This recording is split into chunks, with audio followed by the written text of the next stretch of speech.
Hi guys, welcome to Kitchen Ecstasy. Today we're making, yes, Kat says hello as well. This is Laura and Kat. And we're introducing you to molasses pumpkin pie. So, this is what it looks like when it's done. We'll show you how to get there. First, you need your ingredients. 2 cups of pumpkin. Which is 16 ounces of pumpkin puree if you do it in a can. But we do ours fresh. So we dump that in there. Don't use a jack-o'-lantern pumpkin. It'll be kind of strange. Get the small sugar pumpkins because they taste so good. Yep. All right. 2 cups of pumpkin. Then you need 2 teaspoons of cinnamon, a half a teaspoon of salt, and a half teaspoon of ginger. Be careful with the ginger. It's pretty strong. Yeah, if you like nutmeg, you could add that in there. About like a half a teaspoon. But Kat's allergic, so. Also, nutmeg's not that awesome. I like nutmeg. I don't. Alright, see? Starting to get that pretty color. Smells good. Right, then we want to add some molasses to it. That's going to be just a 1/3 cup of molasses. 1/3 of a cup of molasses. Makes it nice and sweet. Get all that in there. Caramelly. See, I'm bossing her around again. Get all of that in there. Oh, this stuff's so good. I love molasses. Now, since we're using sweet pumpkin and plenty of molasses, we're only going to use 1/4 of a cup of white sugar, but you can use a half if you like your pie really sweet. Yeah. But believe me, it's plenty sweet enough. Or if your pumpkin's just not sweet. Yeah. Like if you use a jack-o'-lantern, you'd probably use a half cup, unless you want it to be more of a savory pie. Okay, and then you add milk, a half a cup of milk. Yeah, we're using 2%. You could use whatever you want. Skim milk, whole milk, whatever. Doesn't matter in this case. And then you use evaporated milk, about 5 1/3 ounces, or kind of like 2/3 cup to 3/4 cup, give or take. It's about slightly less than half of the large cans, the 12-ounce cans. So you stir this up, and then So it's well blended. We're missing something. 3 eggs. That's it. 3 eggs. There's something was missing here. You're supposed to add the eggs before the milk. It doesn't matter. Okay. Clearly, I do not know how to make pie. Yeah. It just doesn't matter when you add it.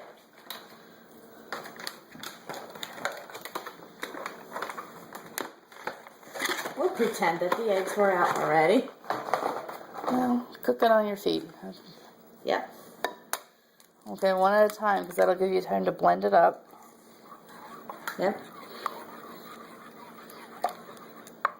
Trying to break that yolk there.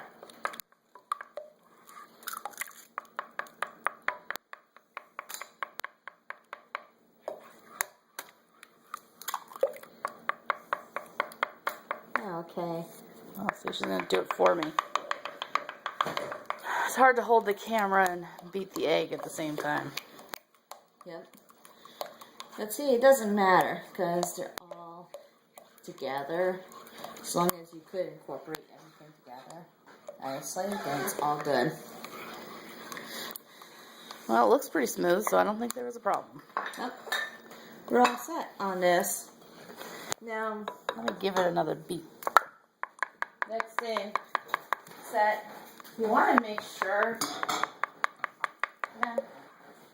that you spray your pan first before laying the crust on, or you're just going to have the crust stuck to the pan.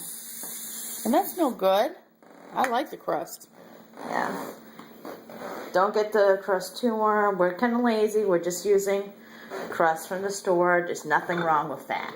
But we did show you how to make crust. And you don't have to pre-bake it. You can go ahead and do it without pre-baking it.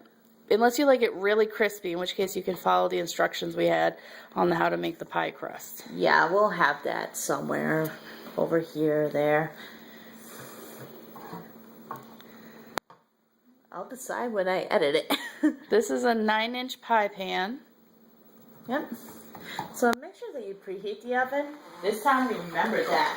It's at 375 already. 375 whopping degrees. Then you dump this lovely stuff in there. It smells delicious. It tastes so good. Get it all in. It's like if you're able to do the fresh pumpkin puree, it is so worth it.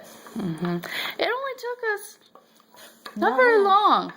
You just cut the pumpkin in half, scoop all the seeds out, scrape all the strings out, bake it upside down with a little water for an hour, and then it just comes right out. Yeah, we did at 350. And then you just let it cool a little bit, grab a spoon, scoop it all out. Puree it, and then you got fresh pumpkin. Okay, now, next part is you cover the edges with a little bit of foil. And you do this for 25 minutes. This is to prevent your crust from burning. Yeah, because the custard isn't going to set for at least an hour.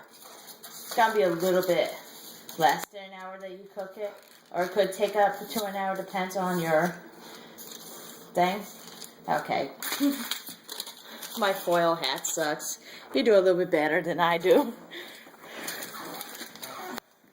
The pie is preparing for the aliens. So what you do first is put it on for 25 minutes like that. And then you go ahead, take the foil off.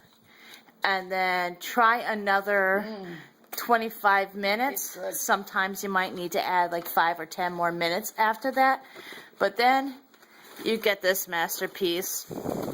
It's good with many things, like eggnog ice cream or whipped cream, which we're going to do very soon. And many, many things. It's great for, you know, your Thanksgiving dessert, any fall time dessert. It's good for many things. So, hey, if you want to see something, just let us know in the comments below. You also could hit us up on Twitter, Google Plus, or Facebook. So we'll see you next time. Make sure you bake it on the bottom. Yep, at 375. For 25 minutes. Take off your little foil hat, because the aliens are gone. Yep. Bake it another 25 to 30 minutes till a knife comes out clean, and you got molasses pumpkin pie. Bye. Bye, guys. Don't forget to subscribe somewhere around here. Love you. Bye-bye. Love you guys.